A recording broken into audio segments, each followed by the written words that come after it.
So yun na nga, weekend na naman and we're back with our weekend cooking / mom duty.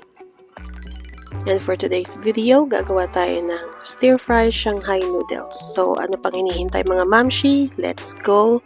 Tulungan niyo ako magluto. So yun na nga, start tayo with beef. Marinate natin yan. It's okay to marinate ng 2 to 4 hours pero it's much better kung overnight.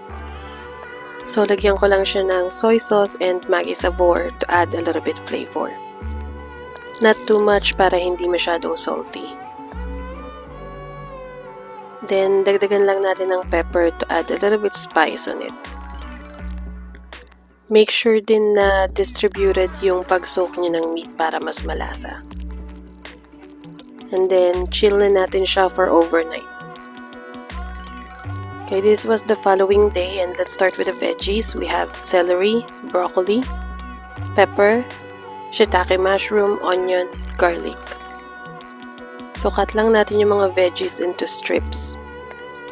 Pwede rin kayong gumamit ng brown mushroom or regular mushroom. Ako, mas gusto ko yung shiitake. Then, mga 3 to 4 stalks lang ng celery yung ginamit ko. Hindi ko na rin nilagdagan ng masyadong maraming veggies. Baka kasi magmukha na siyang stir-fry veggies, not stir-fry Shanghai noodles. Half lang din ng bell pepper yung ginamit ko kasi wala masyadong fan ng bell pepper sa bahay, just to add a little bit color. Then yung the usual garlic, onion. Yung sa Shanghai noodles, I just put hot water. And then tinatry ko siyang i-separate gently para hindi ma-break yung noodles. So, ganyan, gently separate mo lang siya. Kapag medyo nag-separate na sila, parang kayo ng jowa mo, charot, strain mo na siya para hindi siya mag-lapse or ma-overcook. Yan, okay na siya for straining. Gumamit din ako ng olive oil. Wala lang, kunwari healthy. Pero okay lang ng regular oil. Usually, nauuna talaga yung onion.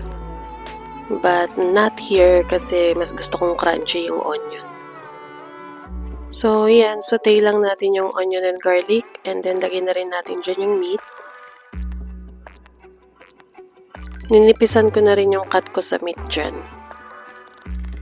Then, sinabay ko na rin yung mga veggies. I start with shiitake mushroom. Then, inad ko na din dyan yung celery. And then, naglagay na rin ako ng oyster sauce. Dinagdagan ko din siya ng konting Maggi Sabor. So, hindi ko na talaga siya nilagyan ng salt.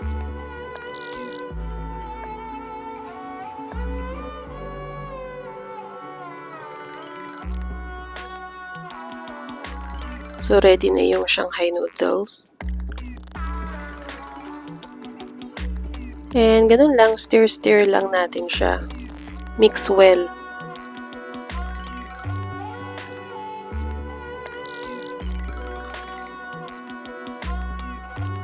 And then, last ko na nilagay yung bell pepper at saka yung broccoli para hindi masyadong ma-overcook. Mas masarap kasi pag crunchy yung mga veggies.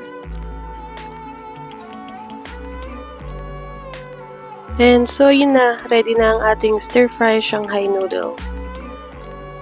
Hope you like it and see you soon sa next video natin. Thank you! Ingat!